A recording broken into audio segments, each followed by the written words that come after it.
रियाज में अरब इस्लामी सरबराही इजलास में शिरकत के बाद ईरान के नायब सदर मोहम्मद रजा आरिफ ने इस बात पर जोर दिया है कि सऊदी अरब के साथ ताल्लुकात दोनों ममालिक और खित्ते के अवाम के लिए अहम और जरूरी हैं। उनका कहना था कि इन ताल्लुकात को मजबूत बनाना नागजीर है। रियाज के साथ तेहरान के ताल्लुकात कमजोर नहीं बल्कि मजीद मजबूत होंगे। उन्होंने मजीद कहा कि सऊदी अरब के साथ ताल्लुकात दोनों ममालिक और खित्ते के अवाम के लिए अहम और जरूरी है। मोहम्मद आरिफ रजा ने मंगल को बयानात में कहा कि हम ईरान पर इसराइली हमले पर सऊदी अरब की मजम्मत को सराहते हैं। ईरान के नायब सदर ने वजाहत की कि मुमलिकत के साथ गहरे ताल्लुकात में इलाकाई ताउन शामिल होगा। ईरान के नायब सदर ने दारुल हुकूमत रियाज में सऊदी वली अहद शहजादा मोहम्मद बिन सलमान से मुलाकात की और गजा के हवाले से सऊदी मौकफ को सराहा। सरबराही इजलास के दौरान फलस्तीनी अवाम के खिलाफ इसराइली नस्लकुशी की कार्रवाइयों का जिक्र किया गया। अरब इस्लामी सरबराही इजलास के अलामी में खुलकर इसराइली इक़दाम की मजम्मत की गई। अलामी में गजा और लबनान में जारी जारियत बंद करने और इसराइल को असला की सप्लाई रोकने का भी मुतालबा किया गया। अरब और इस्लामी ममालिक की सरबराह कॉन्फ्रेंस ने इसे रोकने और अरब इलाकों पर इसराइली फौज का कब्जा खत्म कराने के लिए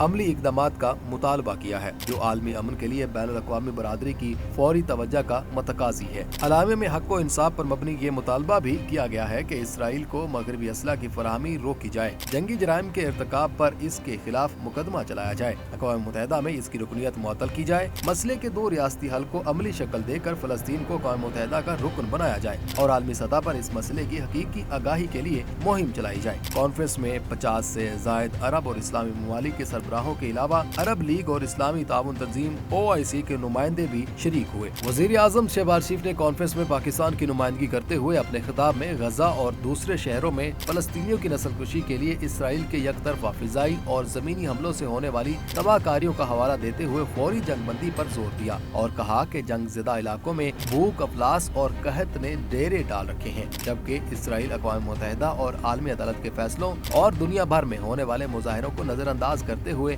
लुटे पुटे बेघर फलस्तीनियों के लिए भेजी जाने वाली इमदाद भी रोक रहा है। रिलीफ कैंपों, अस्पतालों, स्कूलों और रिहायशी इलाकों पर बमबारी कर रहा है, जिससे हजारों फलस्तीनी शहीद हो चुके हैं। उन्होंने फलस्तीनी रियासत के क़याम का मुतालबा किया, जिसका दारुल हुकूमत अल-कुद्स शरीफ हो। सऊदी वली अहद शहजादा मोहम्मद बिन सलमान ने मुतालबा किया कि इसराइल को ईरान की सालमियत और खुद मुख्तारी का पाबंद बनाया जाए। उन्होंने कहा कि रियाज कॉन्फ्रेंस के इनेकाद से फलस्तीन के दो रियासती हल पर अमल दरामद के लिए आलमी इत्तेहाद का आगाज कर दिया गया है। कॉन्फ्रेंस में तुर्की के सदर और दूसरे सरबराहों ने फलस्तीनियों की नस्लकुशी के इसराइली जराइम को उजागर किया और इसके खात्मे के लिए महज मुज़म्मती बयानात से आगे बढ़कर अमली इक़दाम उठाने पर जोर दिया। गजा और दूसरे फलस्तीनी इलाकों के अलावा हमसाया ममालिक पर जारहाना इसराइली हमलों और इन्हें रोकने के लिए अक़वाम मुत्तहिदा की सलामती कौंसिल की करारदादों को मुसलसल वीटो करने के अमरीकी हथकंडों के पस मंजर में अरब इस्लामी कॉन्फ्रेंस का इनेकाद एक अहम पेशरफ्त है, जिसके फैसलों को अमली जामा पहनाने के लिए आलमी बरादरी को मुतहर्रिक करना जरूरी है। नवमुंतखब अमरीकी सदर डोनाल्ड ट्रंप ने जंगे रोकने की जिस ख्वाहिश का इजहार किया है, उसे आजमाने का वक्त भी करीब है। इस्लामी ममालिक को इस हवाले से मुतफिका लाहे अमल इख्तियार करना चाहिए